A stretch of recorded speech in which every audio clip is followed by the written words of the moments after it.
Hi everyone, welcome to Ombre Walk Story. Semoga kalian sehat selalu dan diberikan rezeki yang berkah ya. Kali ini Om akan membahas alur cerita film tentang persahabatan yang berjudul Dul Chatahai. Film ini mengisahkan tentang persahabatan tiga orang untuk mencari arti dari hidup mereka, tentang percintaan, pekerjaan, dan konflik di antara mereka. Namun suatu saat persahabatan mereka malah harus tercerai-berai. BTW di film lawas ini, kalian bisa lihat Amir Khan, Saif Ali Khan, dan Aska Iskandar pas lagi muda. Nggak perlu panjang lebar kali tinggi deh. Bumper Ombre Walk Story.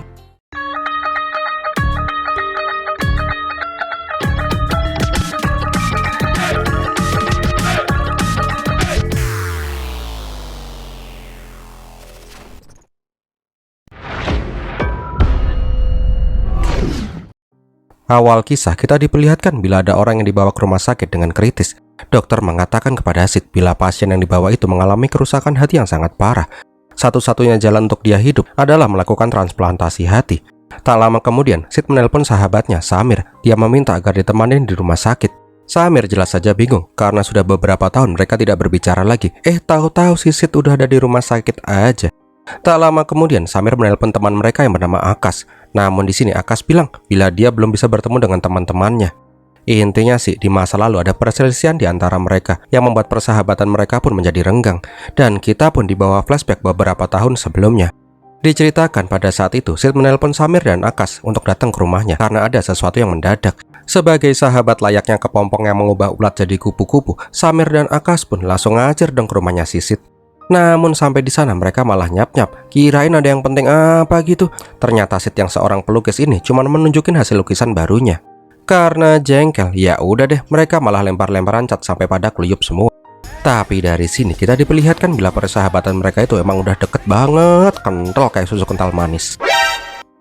Setelah main cat, diperlihatkan bila tiga sahabat ini main ke diskotik. Diperlihatkan juga bila si Akas terkenal sebagai cowok tanpa komitmen alias playboy cap kuda laut.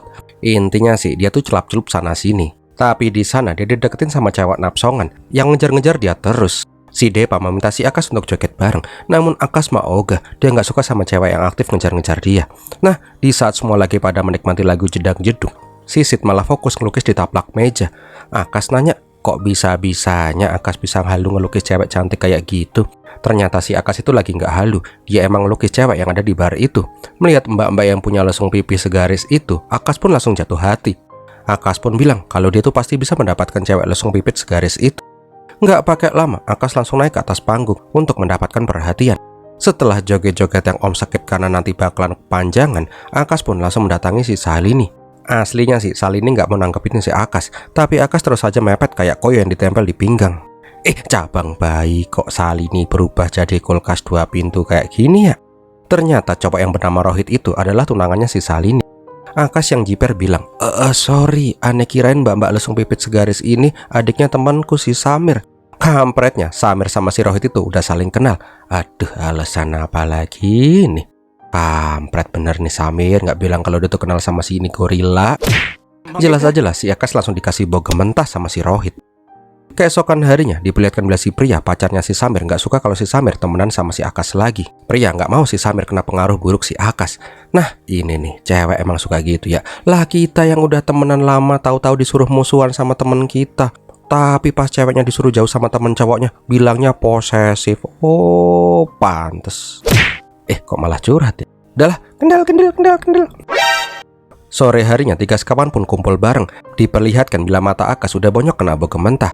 Nah di saat ngobrol-ngobrol itulah Samir lupa kalau dia tuh harus apel ke rumahnya si Pria. Pasti bakalan nyap-nyap tuh orang. Bener aja, pas Pria ditelepon, dari mulut Pria keluarlah semua isi kebun binatang. Di sini Akas pun menyarankan, jadi cowok kok cupu, lu tuh harus nunjukin siapa yang jadi penguasa. Dah sana datang ke rumahnya, bilang baik-baik. Kalau Pria nggak mau, putusin aja. Mendengar itu Samir pun menjadi semangat.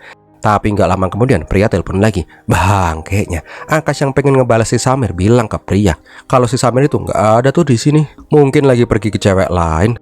Sialnya, pas sampai rumahnya si Pria, Samir pun langsung diputusin sama si Pria.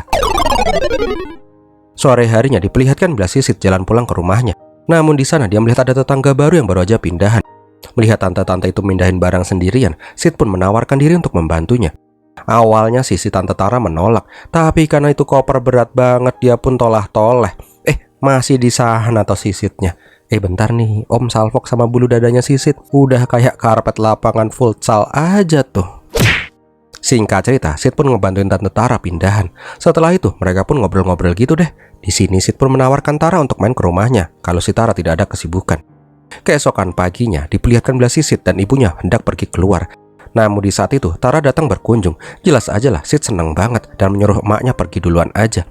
Nah, di sana Sid menunjukkan gudang lukisannya. Tara jelas saja takjub banget dengan semua hasil karya dari Sid. Tara juga bilang bila suatu saat Sid akan menjadi pelukis yang terkenal. Mendengar pujian itu, Sid pun semakin respek terhadap Tante Tara ini. Di tempat lain diperlihatkan bila si Samir lagi bobok galau karena abis diputusin sama si pria.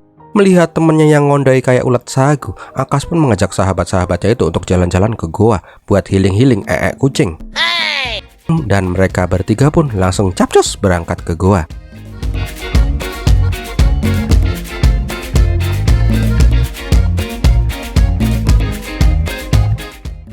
Malam harinya mereka pun sampai di hotel.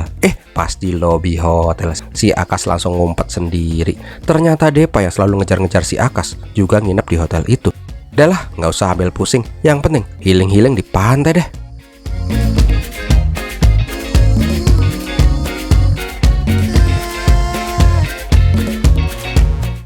Setelah puas main-main, tiga sahabat ini pun ngadem di puncak bukit memandangi laut.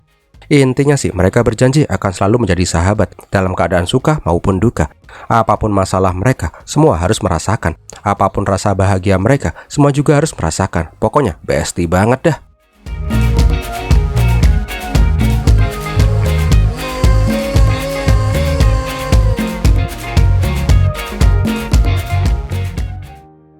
Tak terasa seminggu pun berlalu dengan cepat. Namun pas semua udah mau bersiap-siap untuk pulang, Samir bilang kalau dia itu mau menetap sementara waktu di gua dulu.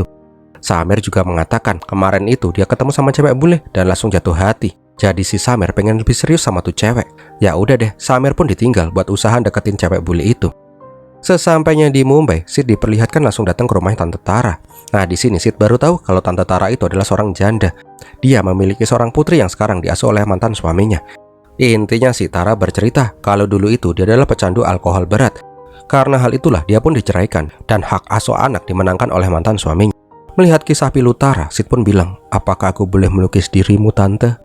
Gak pakai mikir panjang, Sid yang emang penyuka emak-emak ini pun langsung gas-gasan mengambil alat lukisnya. Wah, bisa ngelukis polosan kayak di film Titanic nih, pikirnya. Namun pas Sid kembali ke rumahnya si Tara bilang kalau dia itu ada kerjaan mendadak. Yah, batal deh ngelukis kayak di film Titanic. Di lain tempat diperlihatkan keluarganya si Akas. Ternyata si Akas itu anak orang tajir melintir coy.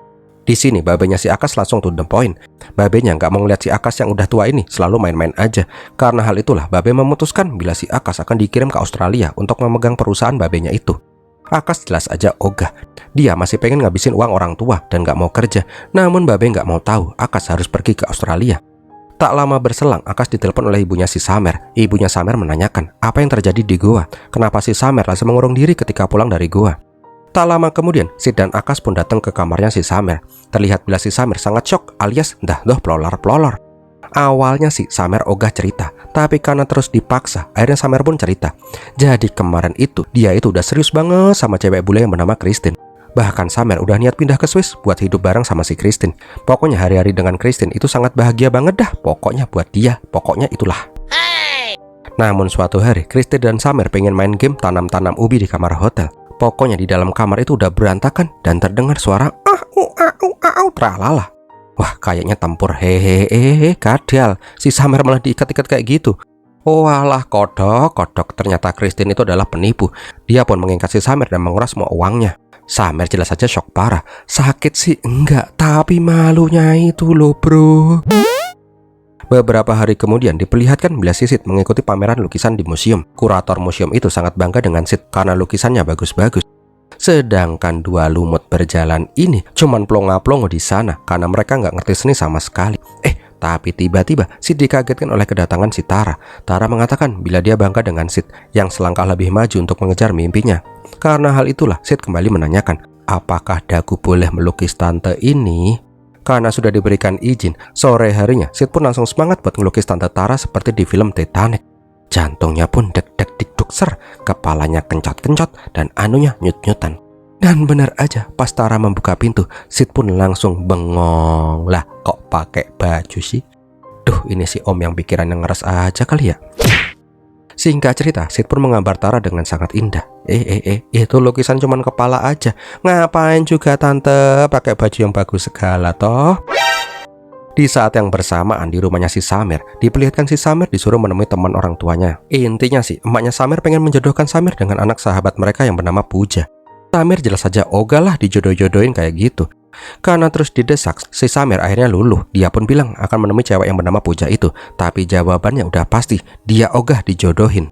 Tak lama berselang, cewek yang bernama Puja pun sampai di sana. Namun pas membuka pintu, jakun Samir pun langsung naik turun. Ternyata si Puja itu cantik coy. Nah, pas disuruh kenalan secara pribadi, Samir kayaknya udah jatuh cinta pada pandangan pertama sama si Puja. Di sini niatnya sih dia mau bilang, aslinya sih aku nggak mau dijodohin, tapi kalau dijodohin sama kamu mah mau banget. Namun belum juga kalimat itu selesai, baru juga sampai, Aku sih aslinya ogah dijodohin. si Puja langsung memotong, serius? Sama dong, aku juga aslinya males banget dijodohin kayak gini. Untung aja kamu juga ogah dijodohinnya. Dan si Samir pun harus plongah-plongoh karena kecewa. Keesokan harinya diperlihatkan si Samir curhat sama sohib-sohibnya. Dia itu kayaknya jatuh cinta beneran sama si Puja. Sial, tahu gini mah kemarin langsung setuju ke KUA. Di sini si Akas kembali ngasih saran agar si Samir mendekati si Puja lagi, tapi bukan karena dijodohin, melainkan karena emang si Samir naksir sama si Puja. Malam harinya diperlihatkan si Sid kembali datang ke rumah Tante Semok untuk mengucapkan selamat ulang tahun. Tara jelas saja senang banget, apalagi putrinya akan menemui dirinya untuk merayakan ulang tahun bersama. Namun angan-angan hanyalah angan-angan. Tiba-tiba mantan suami Tara marah-marah di telepon dan melarang putrinya menemui Tara lagi, karena Tara itu hanyalah ibu pecandu alkohol. Melihat Tara yang dalam kondisi terendahnya, Sid pun meminta bantuan sahabat-sahabatnya untuk merayakan hari ulang tahun Tante Tara di sebuah restoran. Seenggaknya dengan ditemani banyak orang, Tara bisa sedikit terhibur.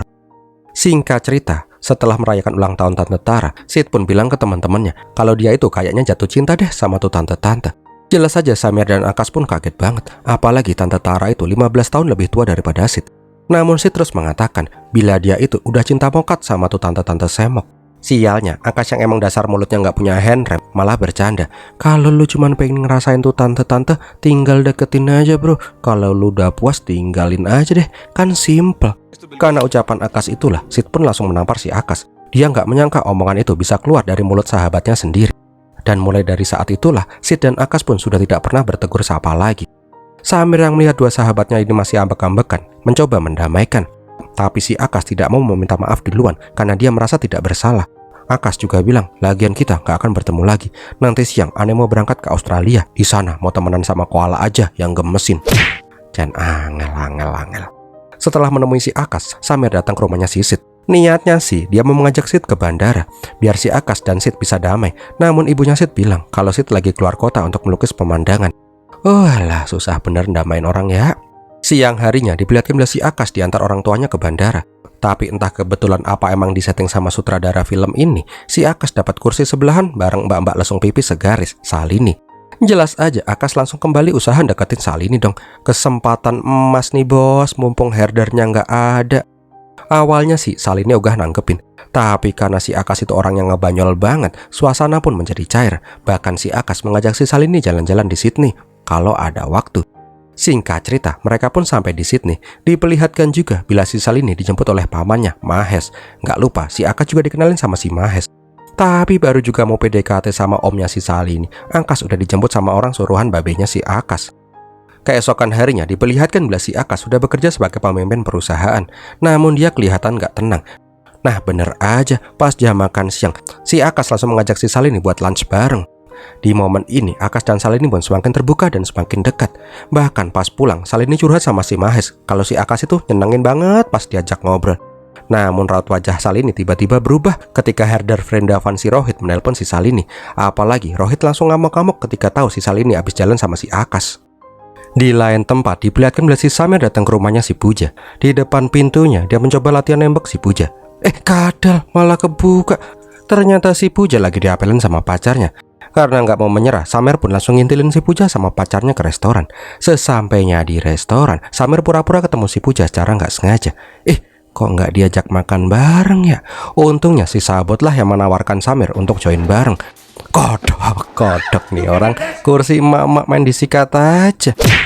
Udahlah, singkat cerita, mereka bertiga pun ngobrol bareng-bareng. Di sini baru udah diketahui bila si sahabat itu orangnya perfeksionis banget. Dia harus melakukan apapun sesuai dengan jadwal. Bahkan jadwal ke WC aja udah dia setting, walaupun dia nggak kebelet. Samir jelas saja nanya, yakin pacar lu kaku bener kayak gedebok pisang kayak gitu bu? Bahkan pas mau pulang, terlihat banget kalau si sahabat itu cowok yang sangat membosankan. Melihat itu, si Samir pun pengen mengambil kesempatan. Samir langsung bilang sama si Puja kalau dia tuh sebenarnya suka sama si Puja. Dia pun berjanji bila si Puja mau sama dia nggak akan membosankan seperti si sahabat. Malah ketawa cekikikan. Mana ketawanya nyeremin lagi kayak Mbak Kunti. Dan mereka pun jadian. Joget deh.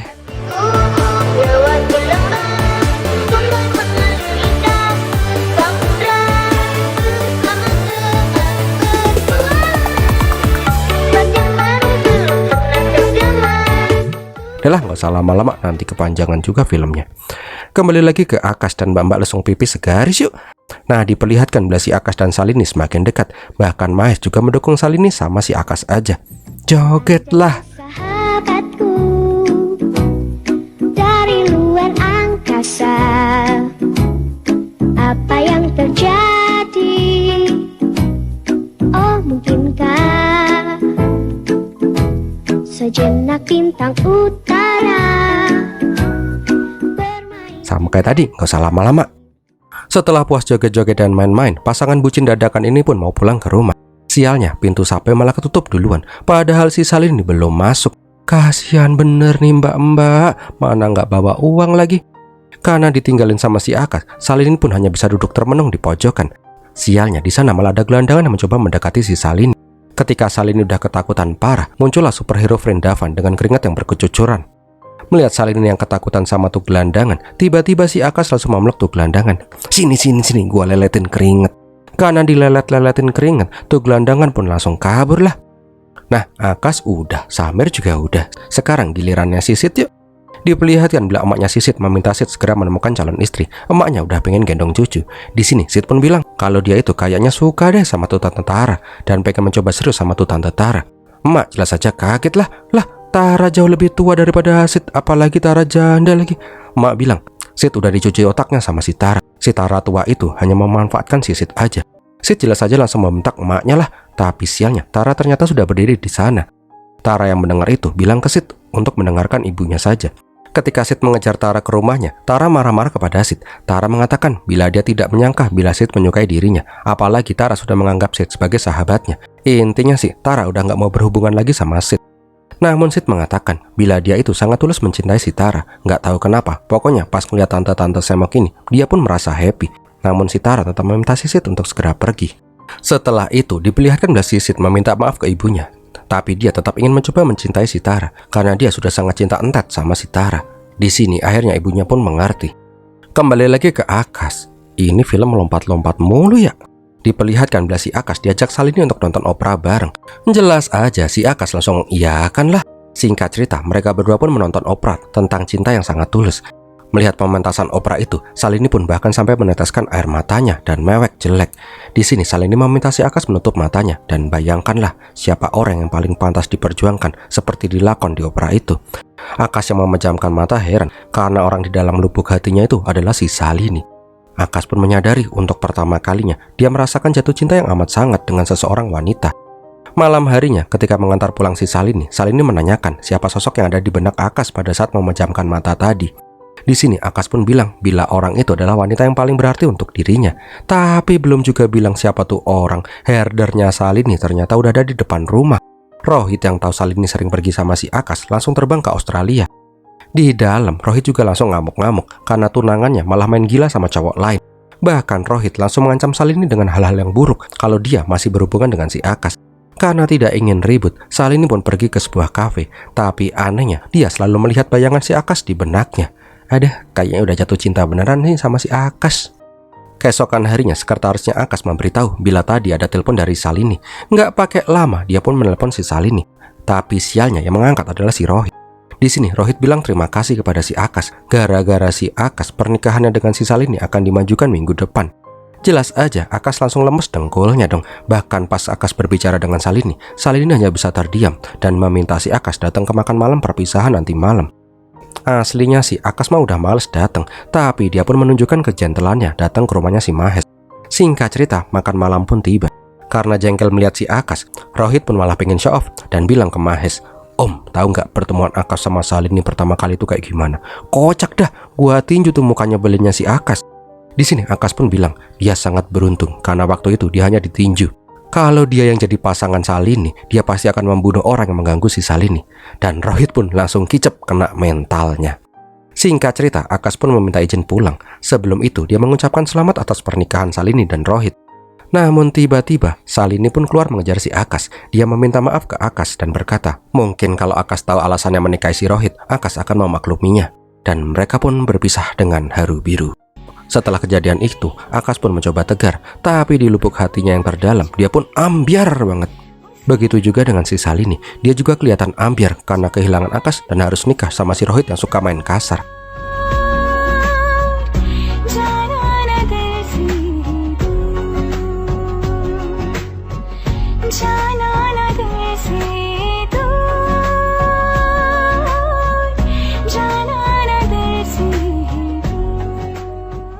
Di saat terendahnya itulah Akas menelpon babenya. Dia bilang udah gak kuat lagi dan pengen pulang ke India aja. Sesampainya di rumah, Akas cerita tentang penderitaannya. Mendengar itu, babenya pun menyuruh si Akas untuk berjuang kalau dia itu emang suka sama tuh cewek. Ingat, sebelum bendera kuning berkibar-kibar, tuh cewek masih bisa didapatkan. Keesokan harinya, Akas menemui si Mahes untuk berkonsultasi. Akhirnya di sini Mahes menceritakan kenapa si Salini harus dan kudu menikahi si Rohit. Jadi dulu itu orang tua Salini meninggal ketika Salini masih kecil. Di saat itu juga Rohit masih miskin dan tidak bisa membantu. Karena hal itulah orang tuanya Rohit yang merupakan sahabat dari orang tuanya si Salini mengadopsi si Salini. Semua kebutuhan Salini pun dicukupi oleh keluarganya si Rohit. Karena menyukai si Salini, orang tuanya si Rohit pun ingin menjodohkan Salini dengan si Rohit. Itulah kenapa Salini harus menikah dengan si Rohit walaupun dia tidak mencintai si Rohit. Mahes mengatakan bila Akas memang mencintai si Salini, nanti malam adalah kesempatan terakhir untuk Akas agar bisa merebut si Salini. Malam harinya diperlihatkan pesta sebelum pernikahan. Semua orang pun terlihat bahagia kecuali si Salini. Tiba-tiba Akas datang menghampiri si Salini ditemani oleh si Samir. Nggak pakai basa-basi babi bucak cucak blak blak blak. Akas pun langsung menembak si Salini dan bilang dia ingin menikahi si Salini. Jelas aja lah, Rohit yang melihat itu pun langsung emosi lah. Herder, diam. Good boy. Nah, di saat udah mau jadi tawuran, ayah Rohit pun menghentikan hal itu. Dia langsung mengajak si Salini untuk berbicara empat mata. Bahkan Rohit yang mau ikut pun dilarang sama babenya itu. Tak lama kemudian, orang tuanya Rohit dan Salini pun keluar. Babe Rohit jelas saja kecewa. Dia bilang, selama ini dia sudah membesarkan Salini dengan kasih sayang, tapi balasannya kayak gini. Babe Rohit pun juga mengatakan, Salini harus mengganti semua kerugiannya selama ini dengan cara menikahi si Akas. Kok menikahi si Akas? Om gagal paham ini. Ternyata orang tuanya Rohit itu tidak ingin melihat si Salini depresi ketika menikahi si Rohit. Jadi dia meminta si Salini untuk menikahi orang yang dia cintai. Jelas aja lah si Rohit ngamuk-ngamuk lah. Babenya malah ngebelain anak orang, cowok. Ketika Rohit ingin merebut Salini dengan kasar, Akas pun langsung menojok si Rohit hingga kejengkang. Habis itu diajak salaman deh. Habis itu Rohit ikhlas deh. Habis itu udah India.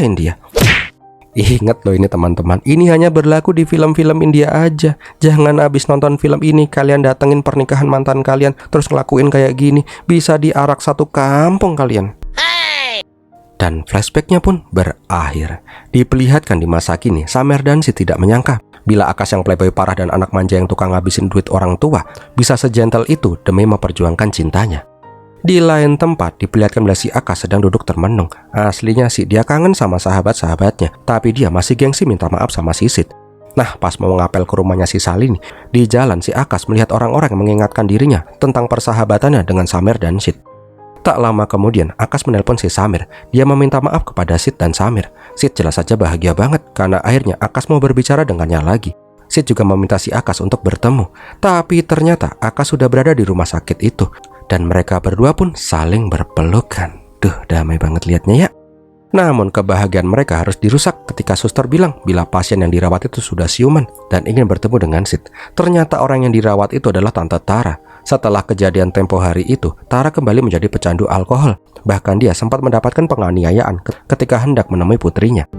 Tara mengatakan agar Sid tetap hidup dan bahagia, jangan pernah memikirkannya lagi. Dan Tara pun mengembuskan napas terakhir di sebelah orang yang selalu mencintai dirinya apa adanya. 6 bulan kemudian setelah kematian Tara, Sid, Akash, dan Samir diperlihatkan sedang menatap lautan. Di tepi jurang mereka dulu berjanji selalu bersama.